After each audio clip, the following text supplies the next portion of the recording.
John?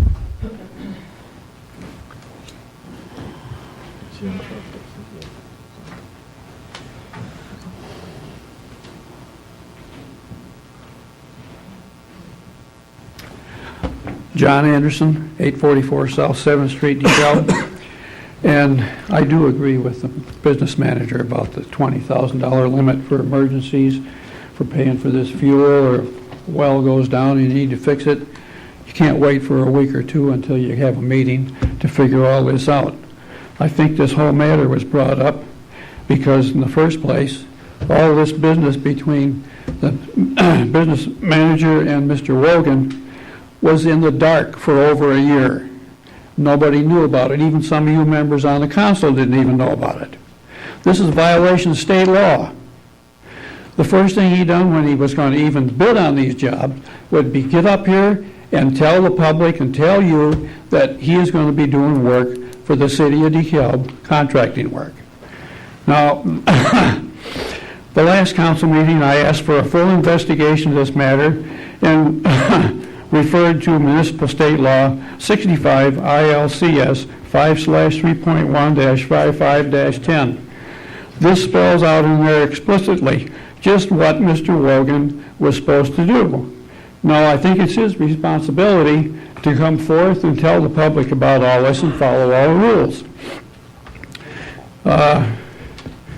I believe that he was misled by somebody here on city staff that being the low bidder and awarding these contracts at the lowest cost possible and do it within the law.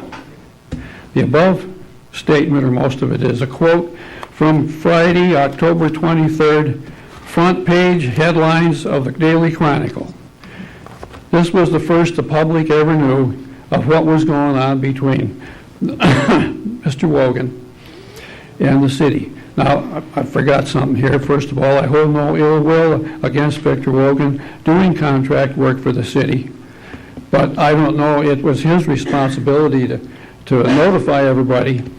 And I don't know if anybody tipped him off or what it was or why we went in the dark for over a year.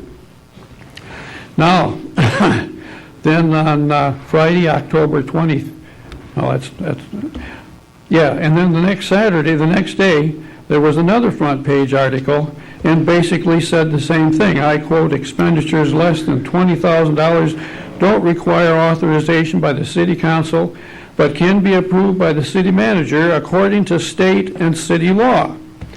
I don't know beans about city law, but I do know that there's a state statute that says, and it was put in place to keep inside trading out of a municipality. Okay. Now this $20,000 only applies to a contractor who does not have a conflict of interest or is an elected official of a municipality. And anyway, I'd still like to see the city council hash this all out. And if you take a look at what I referred to you as far as state law goes, it spells on there everything that's required of a person doing work for the city. One thing is he can't own more than 7.5% of the business. Mr. Wogan was the sole owner. And he didn't announce it to the public. And if you look through there, you'll find out he broke just about every law, every part of that law that's listed. One thing I'd like to mention while I'm up here is I know where all these TIF funds come from. They all come from right here inside the city limits. Not one penny comes from the state. But I've had people come up here at this gallery here and say they were happy that they had TIF money and the state was helping them pay for this stuff. The state didn't help you do nothing. Every dime you get on TIF money is created right here. John, this doesn't relate to the ordinance here today. I know it doesn't. So I'd like I just wanted to get it straight. I hear it time and time again. I've heard it by lawyers up here. Okay, thank you, John. Okay, discussion by the council. Mr. Mayor, can I clarify? Yes. Mr. Anderson, thank you for your comments. I believe the citation that he's referencing is for the commission form of government. That's we're not a commission form of government. That is clear in what a council member can and cannot do. As you know, we have a city manager form of government.